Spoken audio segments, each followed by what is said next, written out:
తింటున్నా సరే, కూర్చున్నా సరే, లేస్తున్నా సరే, ఏ పని చేస్తున్నా సరే కృష్ణుడు చంపేస్తాడేమో, కృష్ణుడు చంపేస్తాడేమో, కృష్ణుడు చంపేస్తాడేమో అనే భావనతో కంసుడు ఉండడం వల్ల అతనికి 9 ఏళ్ల వయసులో ఉన్న కృష్ణుడు ఆయన సంహరించి మోక్షం ఇచ్చాడు కంసుడికి. ఎందుకంటే ఆయన కోరుకొని చేసింది నిరంతర ధ్యానం, కృష్ణ ధ్యానం.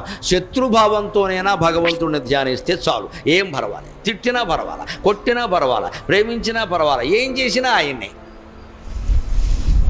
అంచేత భగవంతుడికి పవిత్రం అపవిత్రం అనేవి ఉండవు. ధర్మము అధర్మం, కోరిక అకామం, క్రోధం అక్రోధం ఉండవు. నీ మనస్సు ఆయన మీద ఉంటే చాలు, నువ్వు ఏం చేసినా మంచిది. రామదాసే ఉదాహరణ. వచ్చి ఎన్న కొంశ తిలక అని మర్యాదగా చాలాసేపు పాడాడు. ఒళ్ళు మండిపోయింది దెబ్బలు కొడుతుంటే. అందుకని హారాల లెక్కంతా మొత్తం చిట్టా చెప్పాడు. ఇన్కమ్ ట్యాక్స్ లెక్కలు చెప్పాడు మొత్తం.